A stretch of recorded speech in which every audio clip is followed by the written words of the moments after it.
J.K. Rowling once said she was as poor as it's possible to be in modern Britain without being homeless. And she was lying through her heavily insured teeth. Well, she probably wasn't, lying, actually. Likely she's just never been poor enough to know how poor it's possible to get. But she seems confident saying it anyway. Classic Joanne. Joanne, no middle name Rowling, clearly enjoys the mythos that's been accredited to her, despite her legend amongst her fans being largely exaggerated or sometimes straight up lies.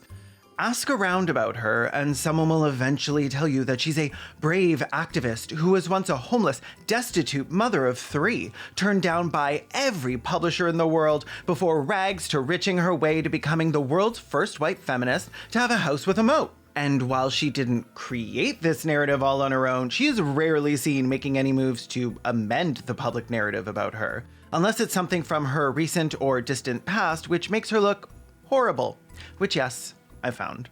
And it's vital to discuss this because she has weaponized her tragic backstory in order to soften the obscene amount of privilege she is seen to have and garner sympathy for herself despite all the harm she's done and gleefully continues to do. And that's not even including the likelihood that some of the coins in her vault are hers because of child labor and human trafficking. We'll get to that, but let's go back a second. Last year, I put out a video on Harry Potter, a popular book series for children and millennials who are also children. I made the video after being harangued by fans of the series and its, let's say, controversial author, who were constantly making some surprisingly outrageous claims about Harry Potter, J.K. Rowling, and her legacy as an underdog. A woman who, against all odds, rose above it all to redefine what success looks like, all on her own. She's the only real self-made billionaire. She wrote the words, she cashed the checks, she changed the world. Before her, the youth of the earth, illiterate slobs. Here, I'll let the public speak for themselves. Nobody does world building like Ms. Rowling. There's a reason why before the series came out, children never read outside of school. I think that was just you. When I was a kid, it was either read a book or stick a hoop, and if I did the latter, I might have accidentally touched some grass. I'm severely allergic to anything outside.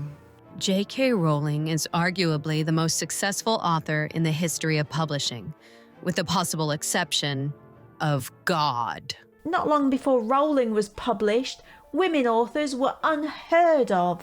Mary Shelley and Agatha Christie just shit themselves in their shared lesbian mausoleum. Rowling's real importance lies in the fact that she was the first writer to present a world in which class and wealth mattered. Some characters were poor, some were rich, and being poor was a hardship, not just a cheery, sentimental thing in the scenery. And now whoever wrote that story about that porridge-sucking orphan is rolling in his tiny little grave.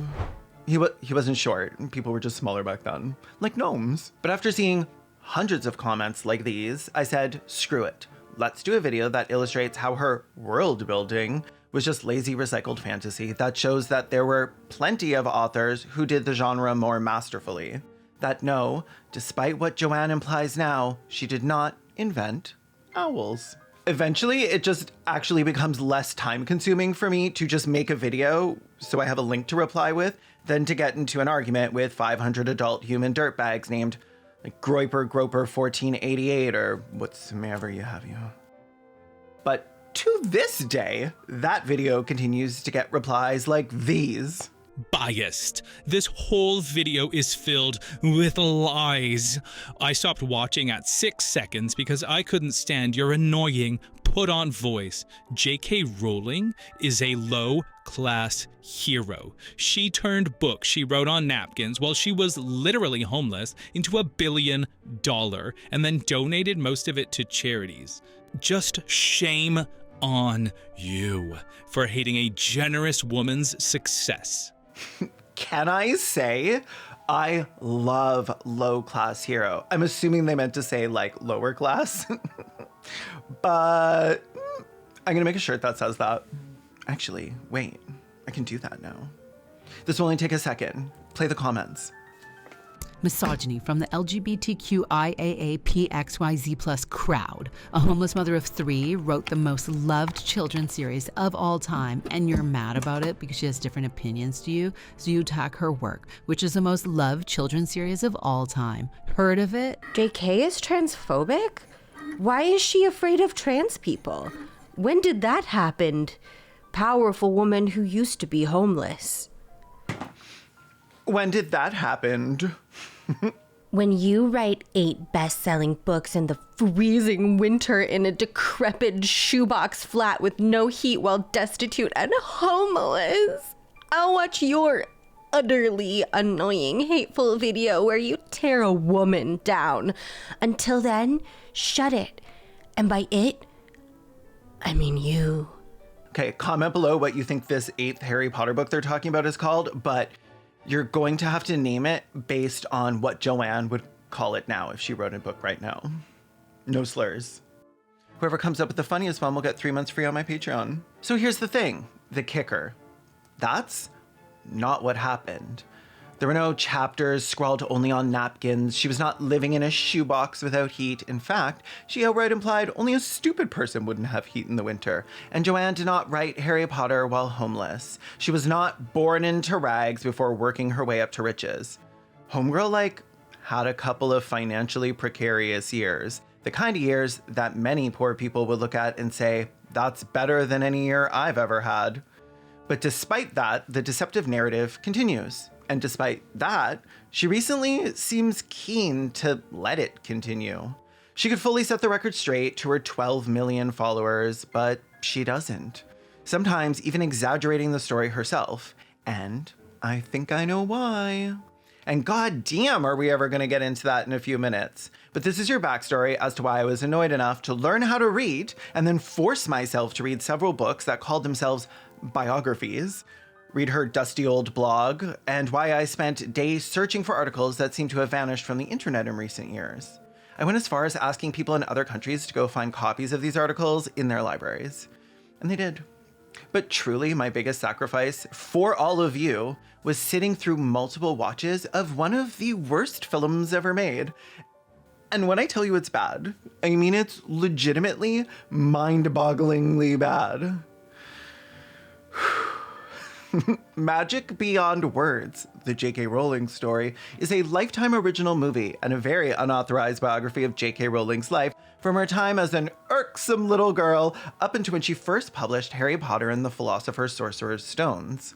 It's based on quotes from interviews, Joanne's blog, her writing for papers, and several books that were also unauthorized biographies, which are the books I read. She seems to really want people to hold a specific set of alternative facts in their heads when they think of her. And we're going to dispel some of those notions today. We're going to start with the film and then address the untruths about her rise to fame as they crop up, so we can have a little fun while we discuss one of the most successful manipulations of someone's public image in the history of people who wrote books about wizards named Harry Potter. I'll be using clips from the film as a visual aid to illustrate this narrative, but also because they're so bad, which is so funny. I'm Caelan Conrad, your new fave British children's... No, that's not right. Your new fave British cigarette. And this is the critically reviewed biopic that critics and reviews are calling unauthorized. So get cozy on the couch like JD Vance and let's hit play on the movie you'll wish it just killed you in 7 days instead of leaving you alive to suffer. Are you ready? No, you're not. Let's start anyway.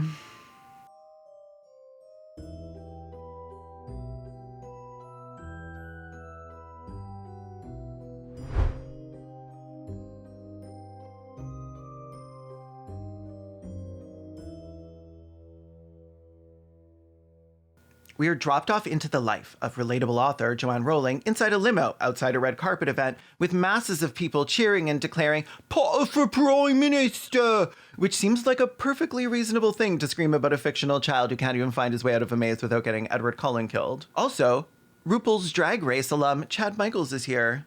God, she's old. A limo pulls up, and who should be in it but Australian actress Poppy Montgomery, posing as the homeless mother of 12 herself. Oh my God, I don't think I can do this. I need to tell you something. You're not going to believe me, but I need you to look it up for yourself. The actress's name, according to Wikipedia, is Poppy Petal Emma Elizabeth Devereaux Donahue. You can tell it's not J.K. Rowling and that it's Poppy by the way she's wearing a poppy. Just like you can always distinguish Avril Lavigne from the clone that replaced her, Melissa, by the way she doesn't even look like she did when she was 15 anymore. These are the same people? Really? I diff to beggar.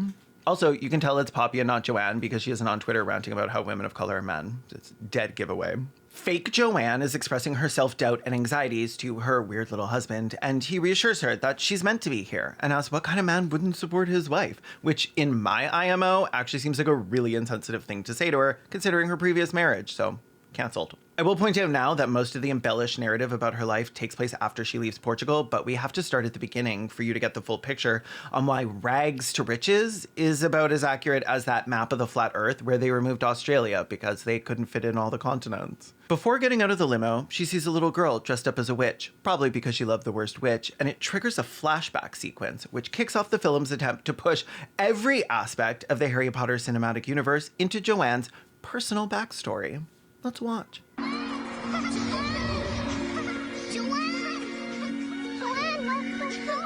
We're pulled through time into Joanne's childhood, where she and her sister are playing witches. What a real inconvenient memory. Although, to be totally TBF, I used to play witch too. Although at the time, I referred to that as being Wiccan. When I was a kid, we didn't have Harry Potter. We only had Teen Witch by Silver Ravenwolf, and we had to hide it from our moms because of the satanic panic. Or as we called it in Canada, le panique de satanique. Approaching baby Joanne is a boy who the credits tell me is also portrayed by Poppy Montgomery. Joanne tries to scare the boy with a story about a witch in the woods named Brian Furcus that will put a curse on you by writing your name backwards. She stole goblin gold, and they tried to punish her. So, she moved him to the Forest of Dean 100 years ago. She takes the boy into the woods where no one can hear him scream, and the boy struggles to say the words of some spell she just made up. What do I have to say? Agrigere septimus. I hope it's not real Latin, and Joanne's childhood self didn't just summon a demon in my apartment. I just got rid of the last one she sent me. And then the cringe begins. I wish I didn't have to tell you this, but she, like Hermione, the character people think Joanne based herself on, tells him he isn't doing the spell properly. He needs to flick and swish, flick and swish. Just like in the movies. Can you believe? Joanne's been sitting on that little gag since she was larval. Okay, keep this between us.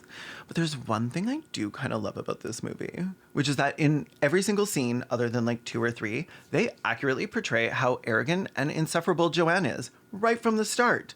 If these mansplaining emojis were like a person, it would be, oh my God, Joanne-splaining. Oh, and wouldn't you know it, the boy's mother calls him, and his last name is Potter. Ian Potter! Supper! Sorry. Which is actually accurate. Joanne knew a Potter family when she was younger, and she's admitted the name comes from them. Honestly, I would say to take a drink for every Harry Potter reference that gets shoehorned into Joanne's life at some point in this movie, but I'd probably just end up with alcohol poisoning. Again. Which would suck most of all because the nurse at the ER does not seem happy to see me anymore, which is incredibly rude. Do your job. Yeah, I vomited poop on your shoe, but in my defense, you'd be throwing up too if you just eaten poop. And it's like, not like it was human. Relax. We get introduced to Joanne's parents, and this isn't in the film, but Joanne's father was an engineer at a Rolls-Royce plant, and her mother worked as a lab tech in science classes. So not exactly the Little Orphan Annie vibe required for Rags to Riches. The narrative about Joanne starts here. A young girl growing up in the countryside, yearning to be a writer as she played in the woods that would inspire the spooky woods central to many of the Harry Potter plots. Joanne herself refers to it as growing up in a small village, but it's often said or implied that this was a modest upbringing.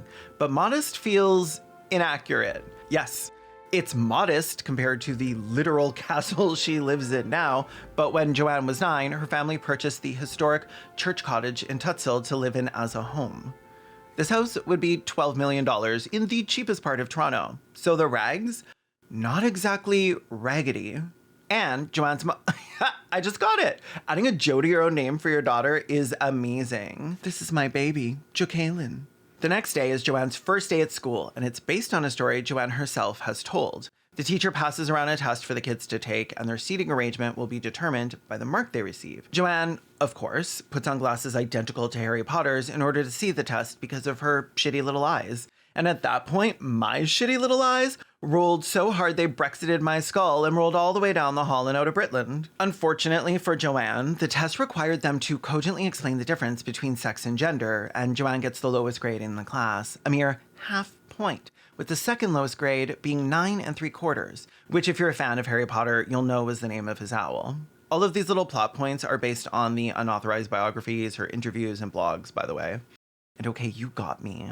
The test was actually on fractions, and she got a 0 out of 10. Surprisingly, little of the film is made up whole cloth. Like, it might not be true, but the writers of the film, if it had any, didn't take many liberties the press and possibly Joanne hadn't already. We flash forward to Joanne in high school. She's sitting in class with the potions master, and he calls her out for doodling in her notebook instead of paying attention.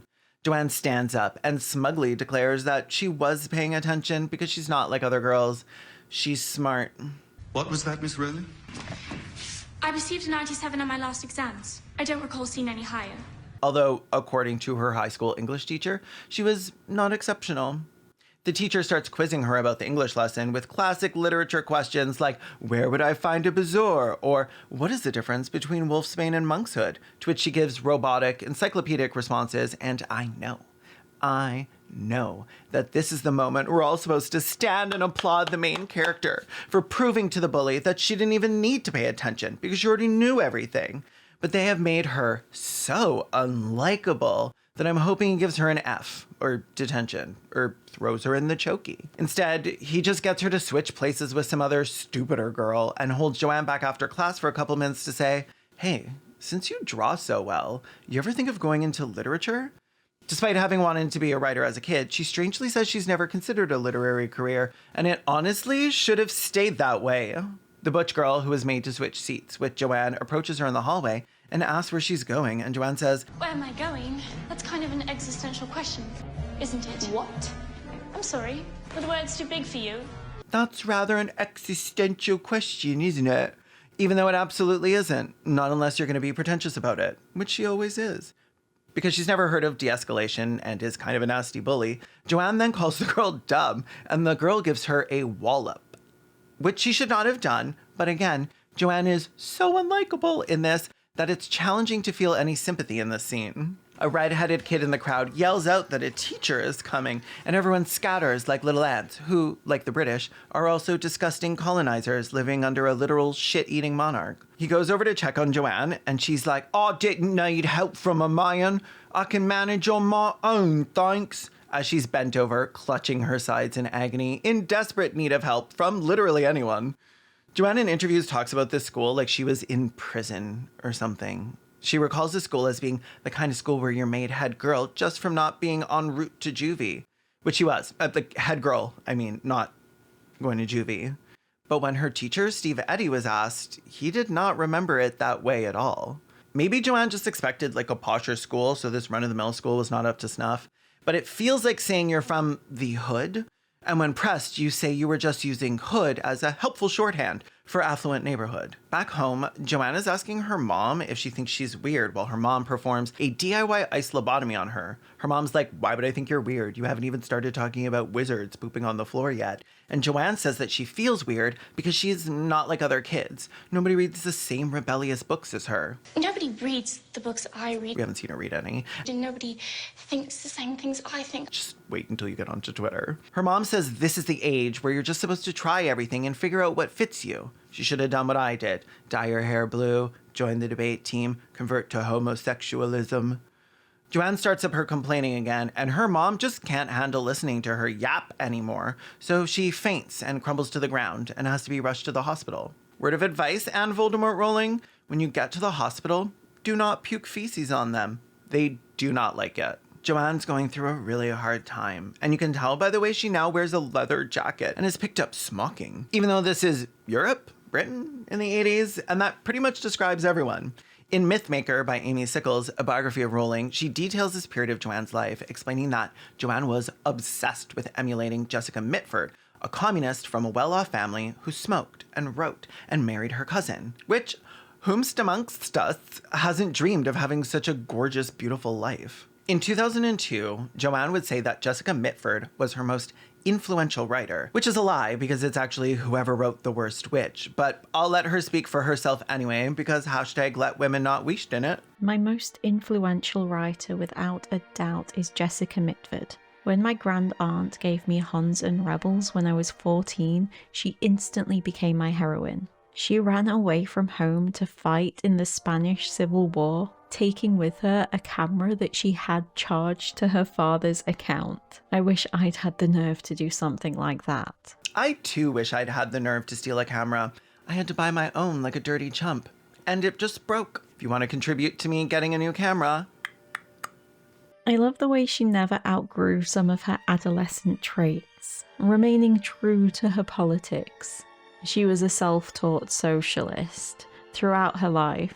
I think I've read everything she wrote. I even called my daughter Jessica Rowling Orantes after her. Oh my god, not even her daughter's name was original. Although if I was one of the Rowling kids, I'd be glad I wasn't named like Infant Human Female or like Softia Fontanelle or something. I love how Jo is like, I like that she never outgrew her childish traits, like being a socialist or having consistent principles. Unfortunately for me, I had to grow up, which means becoming a fascist billionaire. Rowling didn't bother trying to be like her socialist hero in like actual practice, who, for example, was so against displays of wealth that she had a $500 funeral. Joanne just started smoking at the bus stop by school or whatever. She actually became everything Jessica Mitford was fighting against. And Jessica Mitford likely would have fucking hated her. Anyway, Joanne and the redhead jump into the car that's going to inspire Ralph the Weasel's flying car in Harry Potter and the Goblin of Finasteride, and she says, "Let's fly!" Because of course she does. You know what? This is too much. I'm going to have to start drinking. But it's not a drinking game. It's a drinking survival. Ron and she/Hermione go off to drink somewhere, and she decides to show off how much of a rebel she is with her wanton littering. Is your mum doing any better? Change of subject. Right. Ow! Deck! Ginger Spice over here is like, that's not how head girl's supposed to act. Which they mention in passing so that they'll never have to show her actually being head girl. Joanne is like, yeah, well... You know what being chosen head girl at Wydeen means? Least likely to get arrested. So I guess I can do and say whatever I want without any repercussions. And this is an attitude that will follow her for the rest of her life. Because she's white and wealthy. But unlike her leftist hero, Jessica Freecoin, she believed her debt to society was paid the day she decided the world actually owed her whatever she desired. Redhead, who is based on her actual childhood friend Sean, says that she had better still be intending on going to university. But when he finds out it's Oxford she's applied to, he's like, well, like, let's be realistic. She defends her decision by claiming it's a great school for writers, but I don't think the school board is going to keep that in mind when going through applications of students who fucked off during school because they already thought they knew everything. He's like, maybe one day you'll write me into one of your little stories one day. And guess what she says? I fucking dare you. You're such a Weasley guy. Girl! I hate it. You're such a Weasley guy. Shut up. Get out. I might hate the people who made this movie more than I hate Joanne. Such a Weasley guy. We cut to Joanne's graduation party and are given a vague impression that her mother isn't doing well. Unlike this movie, which is going amazingly. Okay, but one thing this movie does do very well is to downplay and skirt around any moment in Joanne's life that has any sort of real emotional impact, which there are obviously moments like that. But God forbid we see her as vulnerable or even relatable at all, ever.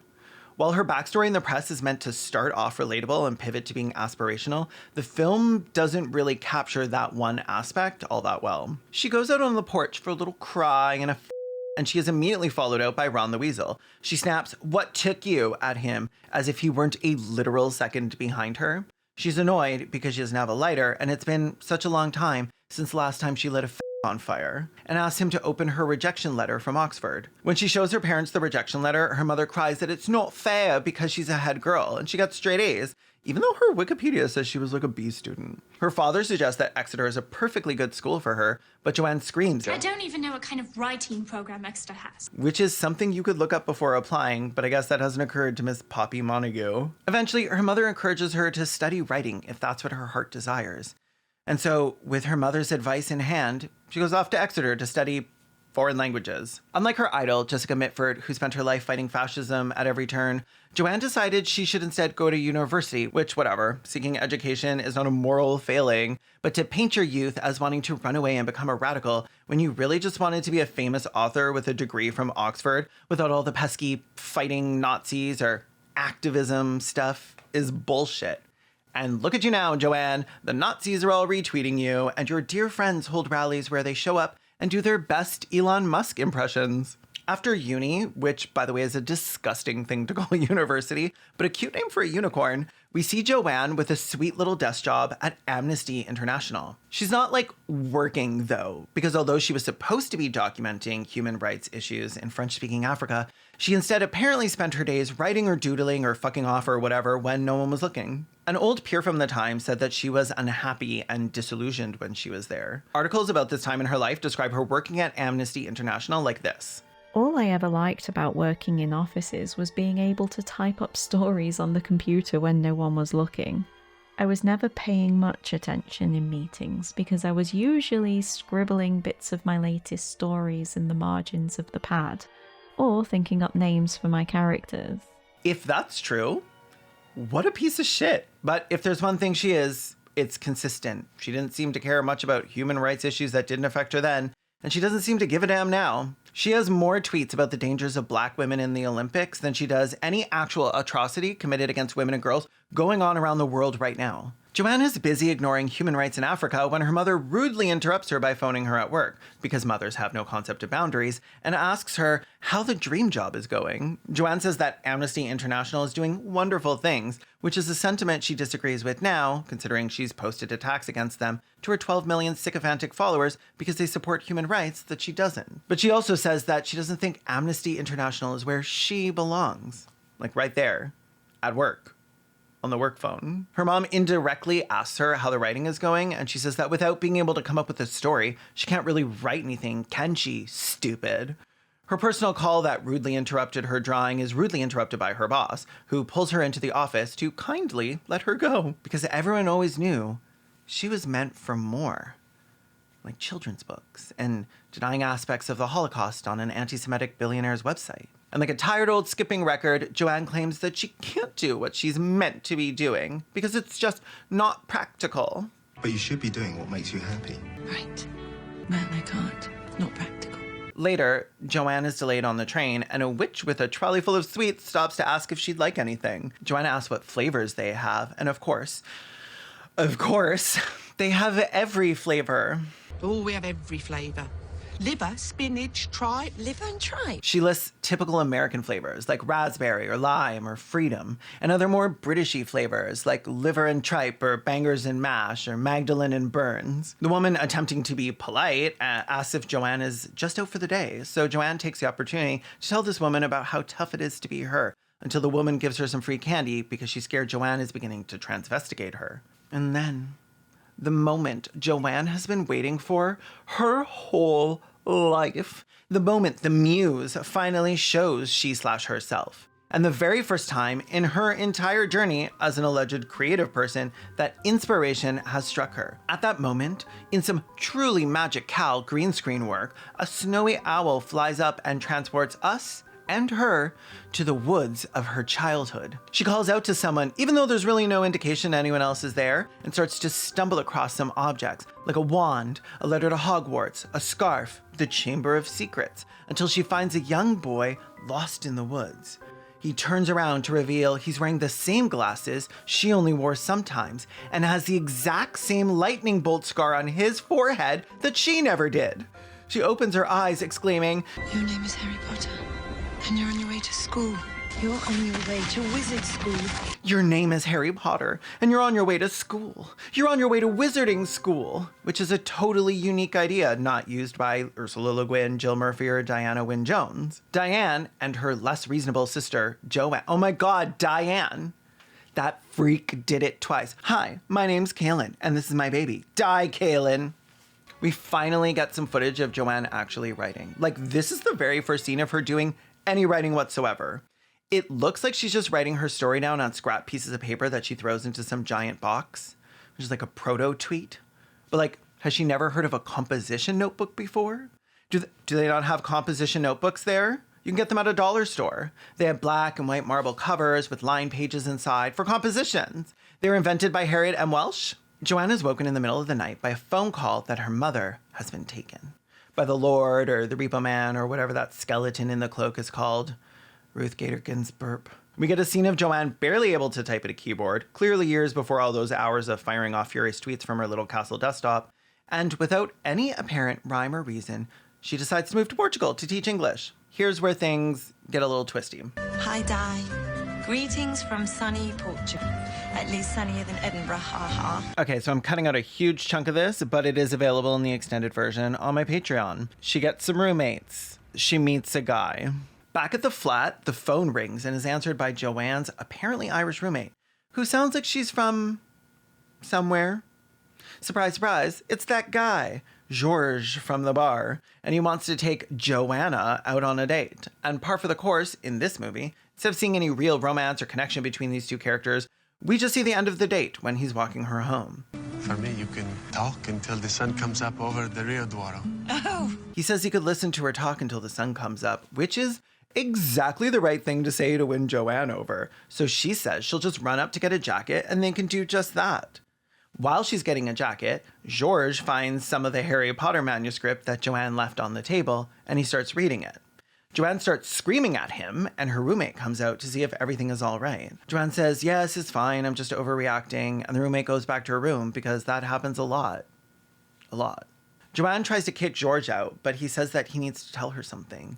He says, I'm in love with a great writer. And those are the 3 words she's always been waiting to hear. A great writer.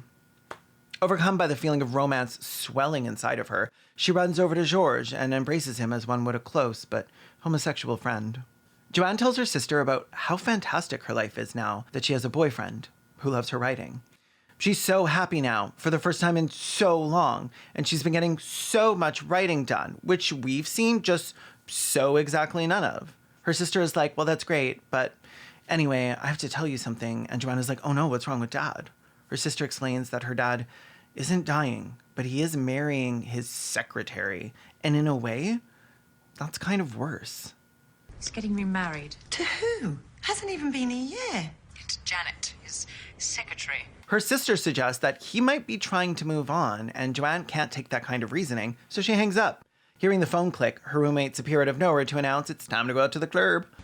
Are you done? Because the godmothers of Swing are ready to party. Okay, 2 minutes. When they get to the club, her roommates, with eagle vision, spot George and some other girl and suggest they go to another bar instead of causing a scene. But Joanna's like, no, wait. I love confrontation. It's so main character. And walks right up to him, looks him dead in the eye, and says nothing. She runs out into the alleyway by herself, and George chases after her, saying he doesn't want to lose her, and chooses this as the perfect opportunity to propose. Joanna, I'm sorry. I don't want to lose you. Joanna, marry me. And you know what? Why not? Why wouldn't this be the moment that he wins her over in this movie? I will say, I detest the way this film handles everything to do with this relationship. One thing that is absolutely true about her life is that this man was an abusive piece of garbage. And if it were up to me, I'd put him in a and turn him into a that is fed to pigs. But that's just me and my cute, huge baggage. Before the wedding, her sister expresses that Joanne is moving too fast. Joanne says, he makes me happy, Di. Don't you want me to be happy? Do you even know how he proposed to me? He kissed another girl and then stood in a dirty alleyway and said, let's get hitched. He said, I'm a great writer, Di. How could someone who thinks I'm a great writer be a bad person? Do you even hear yourself, you And so her sister gives up. And they have a beautiful, somber wedding with everyone dressed in black, and Joanne probably has no idea what the preacher is saying, nor what she's agreeing to. Full version's available on my Patreon, but Joanne gets pregnant, her husband's not happy about it, and then she has the baby. One night, and here's the huge trigger warning for abuse, George comes home drunk and gets very angry when she refuses his advances. She accuses him of cheating on her, and he asks if her stupid little friends have been telling her that, as if he didn't propose to her after she literally caught him trying to cheat. He grabs the Harry Potter box and throws it against the door. She's like, I can put up with a lot of shit, George, but throwing my baby Harry Potter against the wall, that's where I draw the line. I don't love you and I want to take my baby, by which again, I mean that box I named Harry Potter, and leave. George screams that no one is stopping her from leaving, even though he's doing very much exactly that, before he throws her out the door and locks her out. The police show up faster than they've ever shown up for any domestic dispute in history and arrest George. Joanne runs back upstairs to make sure her baby, Harry Potter, and also Jessica, her baby, are okay. She grabs a few essentials, pages of Harry Potter, and shows up at her friend's place saying she's left George and needs a place to stay. Gonna be real here. The truth is, what he did to her was much more violent and extreme than this. He has actually admitted to slapping her once and not regretting it. Although, I don't know if he's ever admitted to how bad it was the whole time. He's a real fucking piece of shit who did things that nobody deserves. If you're going to make a biography including someone else's abuse, the least you could do is not downplay what actually happened. Warning, if anyone who rightfully dislikes or hates Joanne for her abhorrent views says anything to the effect of she deserved it regarding her ex, I will report your comment and ban you from ever commenting again. We get into the meat, the potatoes, the other things Americans eat with every meal. We are at the most sensationalized period in her life. Poverty. So Joanne moves back to Edinburgh to live with her sister, and the next we see she/her, she's lurking around the social assistance office.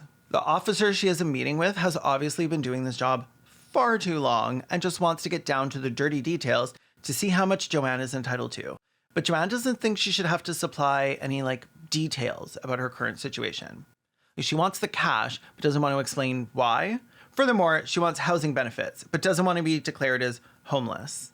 Oh no, that would be very low class, wouldn't it? Oh, I see you're also requesting housing benefits. How long have you been homeless? Oh, we're not homeless. We've been staying with my sister and her husband.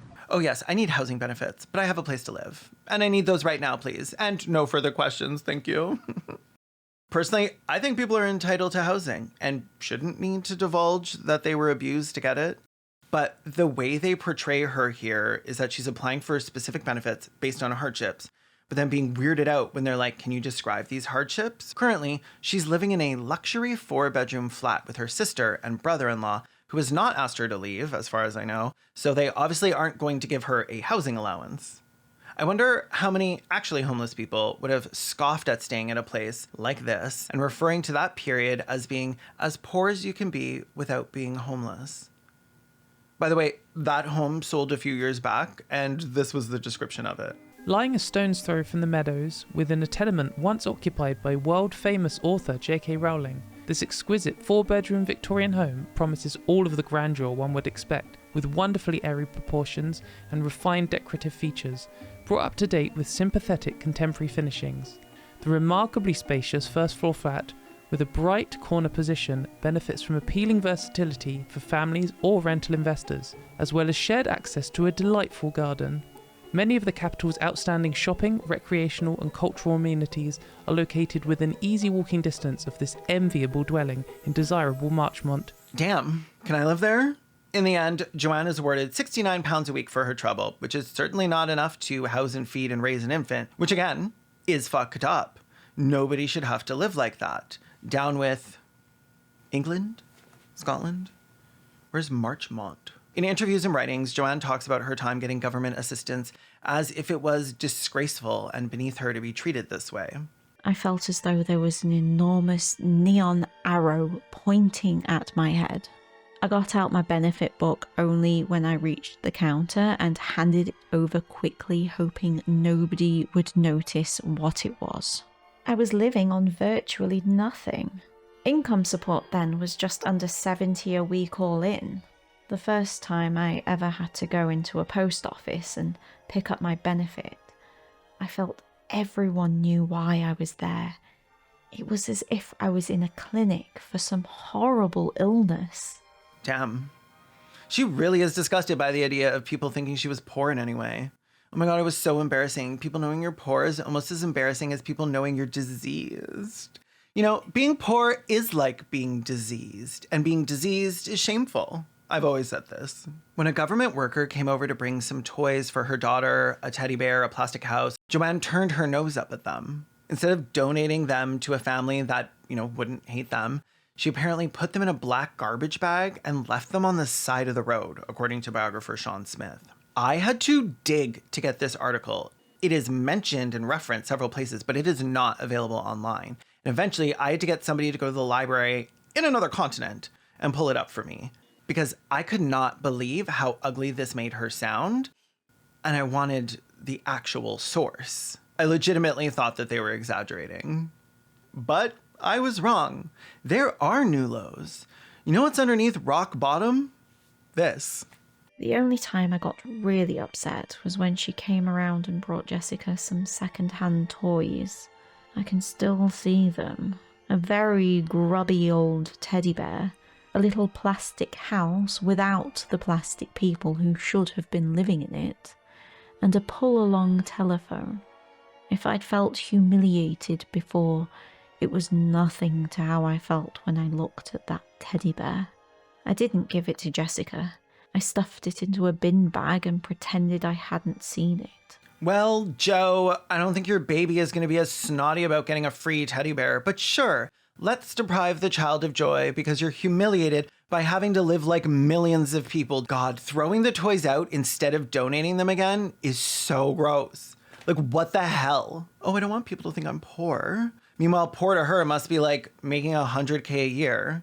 Like in 2013, when her net worth was an estimated $680 million, she was still referring to herself as middle class. Look at me. I'm very pro people, putting time and money and effort into trying to improve the world, and the middle classes do that very, very well. I would be the last person to deny that, being middle class myself. If you're not poor enough to accept donated toys for your baby, you are not as poor as it's possible to be without being homeless. You can't just make hundreds of millions of dollars and still be magically middle class. She said, "Aloha pora." This is the period that leads people to call her a homeless single mother of 3. You may have noticed, looking around, that she's not a mother of 3. She has 2 more kids much later in life. You may have also noticed she's not homeless. She lived here with her sister, which again, a 4-bedroom apartment like this would be $5,000 a month in Toronto. In this time, she has a stable place to live, family that can and likely would support her, friends giving her deposits for rentals, the credentials to work full-time and make money. She didn't want to be like a filthy barista. She wanted to shit out Harry Potter and peace. And honestly, isn't that every writer's dream? But was she poor? I don't know, yeah. Was she as poor as it's possible to be without being homeless? No. I mean, she thought the Weasleys were poor and they owned a 12-story house with no mortgage, so think about it. She hasn't. You may be wondering why she didn't go live with her father. From everything I've read, it's because she didn't approve of her father's new marriage. I guess it's possible in the later years of her mother's life, he had formed an attachment already to someone he knew, or maybe he had a full-blown affair and that influenced her decisions. I don't know. Maybe he wouldn't have agreed if she had reached out. But to say she was as close to homeless as it's possible to be while having a beautiful luxury apartment to live in and backup places to potentially live for free is what we call stretching the truth. Maybe there's something I'm missing here, though. Joanne, leave a comment down below if your Joe father made meat pies out of puppies or something. And don't forget to like and subscribe. Speaking of engagement, the way less edited version of this video, where I didn't have to cut out 90% of the clips I used because of copyright violations, is available on Patreon without ads, which is where you can support me in making videos like these, and better ones. I do all the editing, I build the sets, I sit at my desktop for 100 hours a week, pour my heart and soul into these, and if you ever want to support me, that's the place to do it. Lots of benefits, including all my videos ad and sponsor free, watch parties for anything I'm reacting to. We tore this film apart over there on my Patreon-only Discord.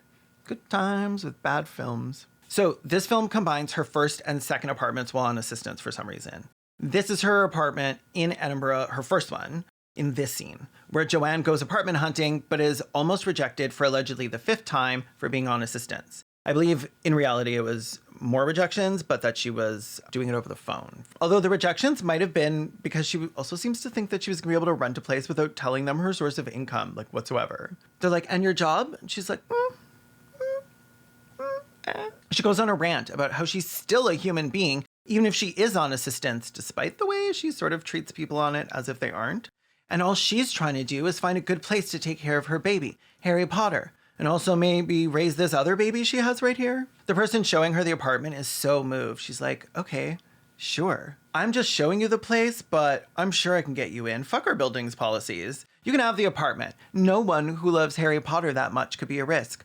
But joke's on her, because Joanne is actually going to turn out to be a huge risk to many marginalized people. She gets the apartment, and it's nicer than any place I had in my 20s, but to her, it's the nastiest shit she has ever seen. Joanne talks about her life in The Witch Trials of J.K. Rowling, a propaganda piece put out by current transphobe Megan Phelps, who is an ex-member of the homophobic hate cult, the Westboro Baptist Church. In the podcast, she called the apartment a glorified bedsit. And I'm glad Megan asked what that was, because I had no idea either. Wait, a glorified what? Bedsit. Do you not have that phrase? What is that phrase? I mean, it's like a room and a half. You know, so my first flat was like, there was a bathroom, everything else is together. Oh, okay. Like a studio apartment is okay, but like that sounds so much more glamorous than bedsit. Sorry, a studio apartment sounds glamorous? How out of touch are you? How much could a studio apartment cost, Michael? A bedsit? I don't know anyone who hasn't lived in a studio apartment, acting like your toilet was also your kitchen sink and you had to wait in line behind a queue of rats to use it. Like, come on. Also, when she says glorified bedsit, she means a 1-bedroom. So like a normal apartment. God. It had a single bedroom and then another room that was a living room and kitchen combined. She's so fucking out of touch that she thinks if your apartment doesn't have wings, it's a bedsit. I guess that's what you think when you grow up in a home like this. Can't fucking relate. Being like, open concept, seems poor is legitimately hilariously out of touch. In one special, Joanne returns to her apartment and comments on how it is so much nicer than she remembers it being for her. She often talks about her apartments as if they were slums. The problem is, she used to be honest about the reason why they were so disgusting, which was because she didn't take care of it. You don't see her mentioning that anymore, likely because she settled into a new narrative. Listen to this. Gross. Oh my God. This is so different to how it was when I was here. Everything was just very, very, very dilapidated. And always filthy, which wasn't the flat's fault. It was normally my fault because, you know, people very often say to me, how did you do it?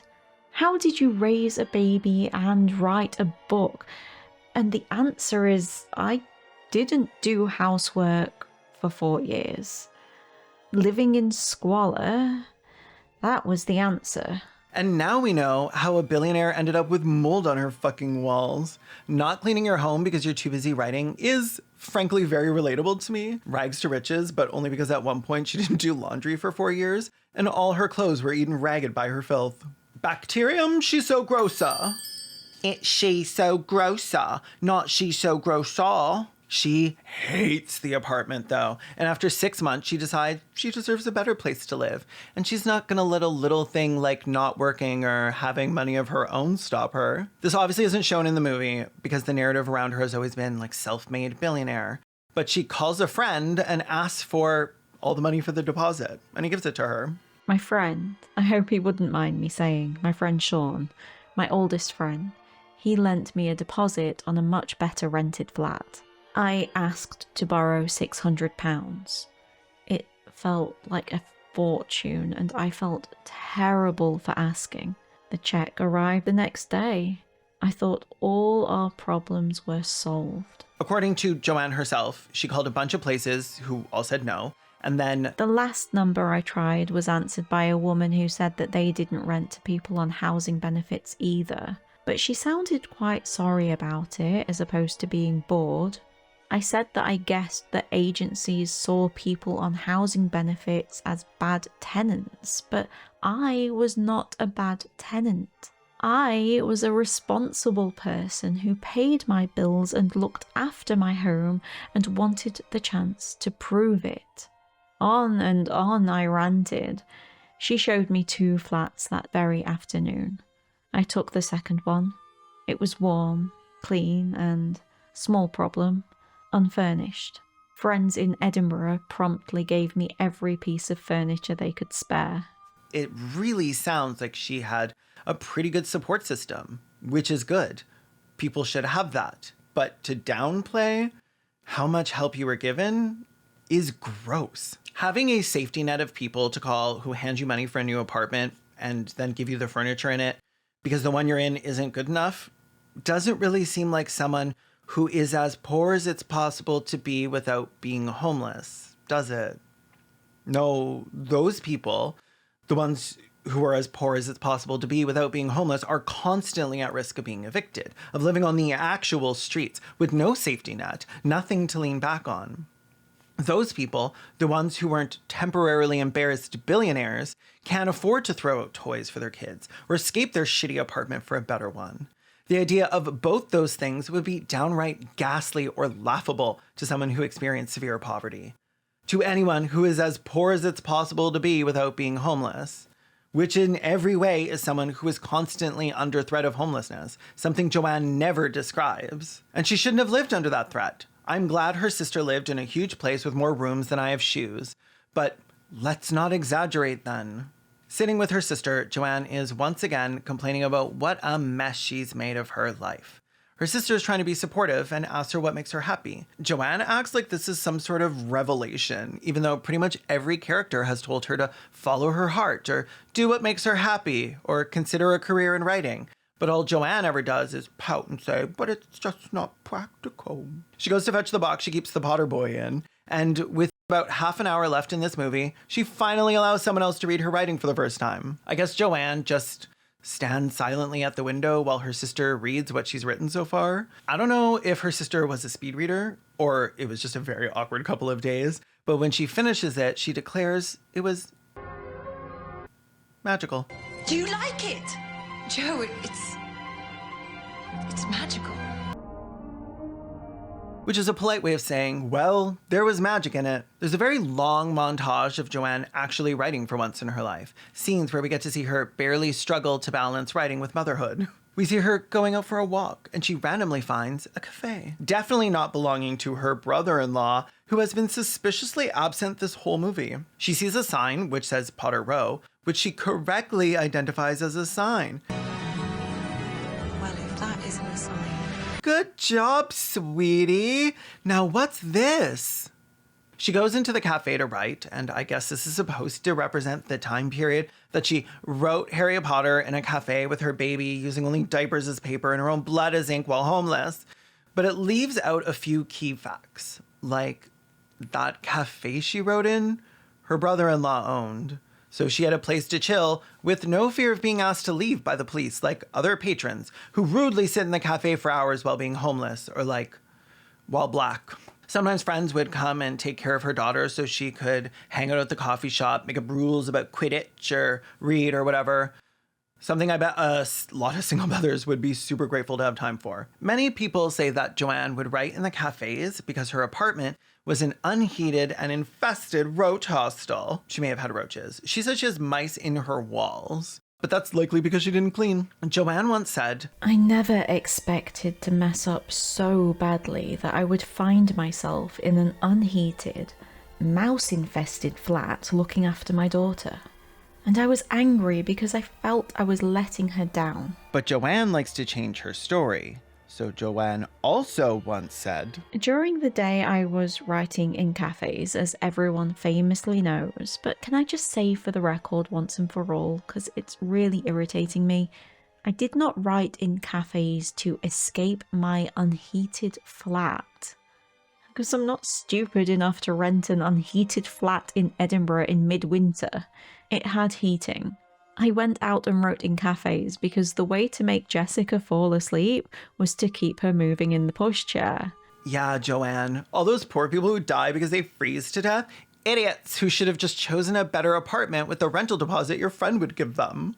Those losers should have just waited until they found a heated flat. After all, they had your sister's 4-bedroom luxury flat to wait out the winter in. Some people have to choose between no place to live and a place to live. And yet still, I've had someone tell me Joanne was a homeless single mother, in a reply to my reply to her tweet.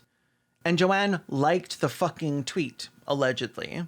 Maybe it was a mistake. I can't prove it now because likes were hidden by Elon Musk, so people wouldn't see him liking Nazi shit. But Joanne's narrative changes often.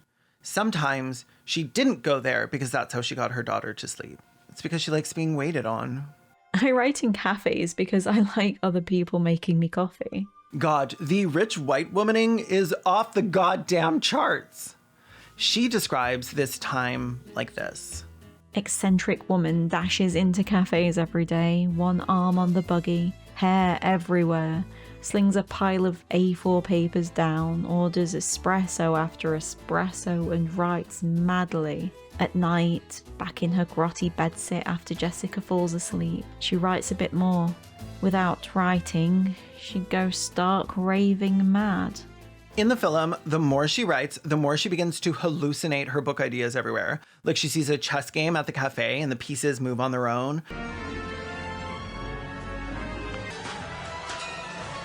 Or when she goes to the bank and he turns into like a short hook, a goblin. Or when she goes down to the prison to throw rocks at the adult human inmates and comes up with dementors when she sees a garbage bag blowing in the wind and screams. We see Joanne spying on a typewriter while she's out grocery shopping. It's all the way across the street in another store. So she just like opts to forgo groceries for her daughter or whatever so she can buy it and 20 candles. Oh my God, she's that drill tweet. Someone who is good at the economy, please help me budget this. My family is dying. Food, $200. Data, $150. Rent, $800. Candles, $3,600. Utility, $150. Spend less on candles.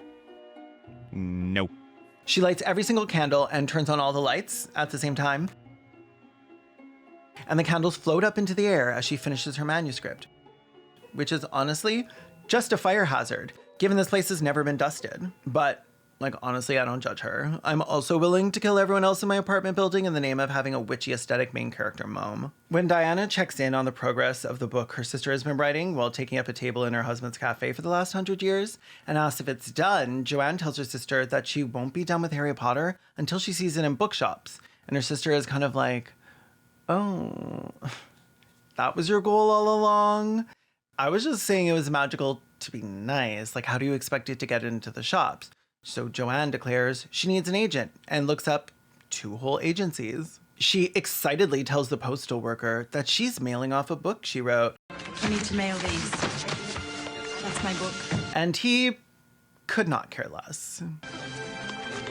We get a little montage about how the mail works because this movie really didn't have much left to offer at this point. And we follow a package to the Christopher Little agency where some girl really hates the unsolicited pile. God, I hate the unsolicited pile. And when you think about it, it's basically all harassment. An old man, perhaps Christopher Little even, asks her to take one more pass through the pile. Anything good today, Bryony? Is there ever? You never know what treasures... Maybe hiding out of sight. And she literally just grabs the first thing in the pile and takes it home to read, which happens to be Harry Potter. Back at the home front, Joanne's sister, Sister Anne, brings her mail to her, probably because Joanne refuses to do anything for herself, and she's got a letter from the other agency we haven't been following. I bet it's good news. You got something from the right staff agency? You turned down my book. The girl at the agency is enthusiastically pitching Harry Potter to the old man. The old man doesn't want to represent it, though, because it's a children's book, and children's books don't make any money, especially not in the 90s when serialized children's books like Goosebumps were flying off the shelves and being sold in the impulse buy section at every supermarket next to the Archie comics. Or like British Archie. Tintin? That koala with the rain jacket. The agency lady threatens to quit if he doesn't shut his disgusting little mouth and read the book because he's the one that told her to find treasure among the trash or whatever in the first place. Even though she was actually bluffing about quitting because she doesn't believe in it all that much, the old man decides to give it a read. He has nothing else to do anyway, now that the woke mob has made it illegal to use hounds to hunt your servants' children on your own estate. Back at home, Joanna's telling her sister that Stuart Little himself wants to represent her. Okay. We're all so happy. Ah, Miss Rowling. This is Christopher Little. He wants me to come to London to talk about the book. If I could go back in time, Christopher Little would be opening a in the mail. Joanne meets with the old man, and he explains to her exactly what an agent is and what they do. As your agent, I'd be responsible for finding a publisher for your book. Because she's inept and has probably never heard of that before. I've never heard of that before. He's like, you know what I've never heard of before? A female author. So let's make sure nobody else does either. He suggests that she change her name to initials, like another highly respected and much more prolific writer, R.L. Stine. He also tells her to not quit her day job because people rarely make money off of children's literature, and she just tells him she isn't doing this to become rich, but tweets in more recent years saying she doesn't care what people think about her because her royalty checks are huge would suggest otherwise. Joanne struggles to come up with literally any other letter to put with J. J. Rowling, J. Rowling, J.D. Rowling, J.R. Rowling, J. And blames her dead mother for it. You know this is your fault. She toys with calling herself J.R.R. Tolkien, but she realized if she did that, people would realize she ripped off a lot of Lord of the Rings. And then, as if the fates are calling to her, she sees a photo of her grandma with the name Kathleen written on it, and she chooses J.K. Rowling. The agency loves it, and they all act like it has some deep meaning. Wonderful. But in reality, it's just the next letter in the alphabet. This fucking JK Elemento P-ass name. She decided that she wanted to go back to school, so she called up the redhead from earlier, Sean, who loans her 4,000 British Scottish dollars, which today would be like 2 to 3 times that, and uses it to pay for childcare for 3 terms of school. Joanne says of this time, it was this enormous sum of money.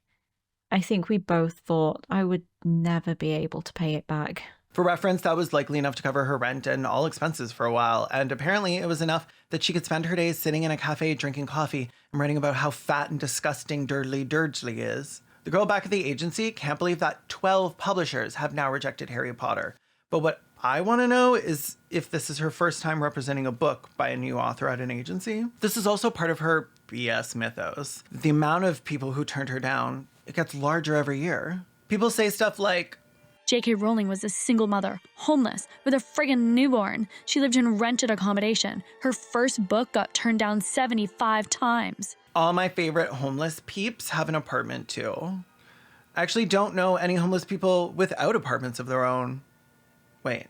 Watching men have meltdowns over at J.K. Rowling, one of the most creative, successful authors of all time, who went from writing her first book as a homeless woman and being rejected by every publisher to a multi-billionaire who says everything about the fragile, obtuse male ego. She was actually rejected by every publisher, which is why you've never seen her books published, and why you're not even watching this video right now.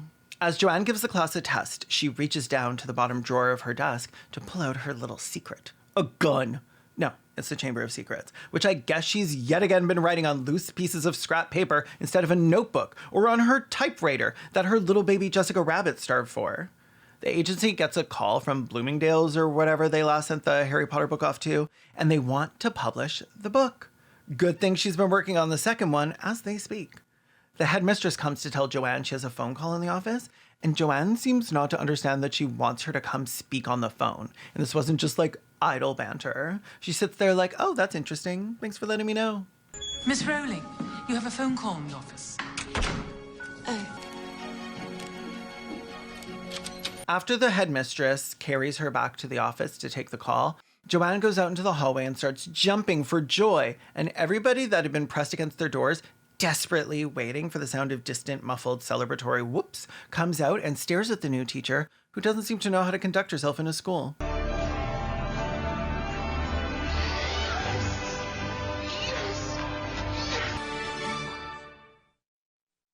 Joanne is excited by the advance from her new book and doesn't know what she's going to spend it on.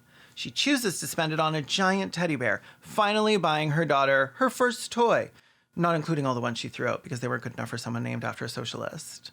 She was told it would be about a year before she'd see the book in shops, so we fast forward a year in time to Joanne receiving the first hardcover copy of Harry Potter and the Philosopher's Stone. J.K. Rowling. Yes, J.K. Rowling, that's me. Which she fondles and smells like I imagine people do with the used socks I sell them on Twitter. They're not mine. I steal them from the gym near my house where I go to steal socks to sell to people on Twitter who fondle and smell them. Joanne goes to her first book reading and a lady comes up to her to rave about what a great writer this Rowling guy is. What she doesn't say is this is the first book or series she's ever read. And if she's anything like the Harry Potter fans complaining in my comments, it's also the last series she'd ever read. We cut to New York, except certainly not in New York. We get yet another montage of events because honestly, there just really wasn't enough story here and they needed to keep filling time because they'd already sold commercial space for a 2-hour Lifetime original and the film was just shy of an hour. This montage of the old man calling various publishers in New York to pitch Harry Potter, what makes this montage worthwhile is that somebody poured their blood, sweat, and a good portion of the budget into this green screen work. And it's dog shit in a bag, which, by the way, you do not want to mistake for a delicious brownie treat, or you'll end up with your photo in the rogues gallery at your local emergency room. Eventually, he calls Joanne to let her know she'll be getting a call tomorrow from a rep at Scholastic, and he has to remind her to be nice because we all know that isn't really like her forte. She and her sister marvel about how her whole life is going to change, and I have to wonder if had she known what Joanne would eventually become, would she have left her in the woods for the Witch of the Woods Brian Firkus to eat? Maybe. And now we're back at the beginning, at the red carpet event. And Joanne is finally stepping out of the limo after sitting there for approximately an hour and 20 minutes, not including commercials. She's really held things up, but no one seems to mind because no one at a Harry Potter premiere has a job to be at. Joanne gets asked by an interviewer, "What would you see if you looked in the mirror of Erised?" Which is desire backwards because she's clever, and she says that some things a girl's got to keep to herself. But we all know that what she would really see is a world where she reigned unquestioned and gender, romantic, and sexual minorities kept their sexy little disgusting queer mouths shut. She comes home after the event where her daughter is sleeping and I think alone in the home. And she's like, "Hey, wake up, sleepyhead. What are you doing sleeping? It's 2 a.m. Go back to bed." Her daughter asks her to read her a story and she says, "Well, it's pretty late. Shouldn't you be in bed?" As if she literally didn't just wake her up to brag about how much fun she had without her. She goes over to the desk to grab a book, takes a look in the mirror, and sees the ghost of her mother. Because according to the writers of this film, even in the mirror that shows her greatest desire, she's still famous, and her mom's still a ghost who is dead. The movie doesn't cover the rest of her life, but if you're interested, she flushed herself down the alt-right pipeline like the she is, and the rest, as they say, is he/history. But there's something I need to address here about her legacy, her self-made billionaire status. There are no self-made billionaires. One of the main reasons her narrative is wildly off base, though, is that people think she became a billionaire off of her writing. She didn't. Without the thousands of people involved in the process who got paid shit compared to her, she wouldn't have anything but a manuscript.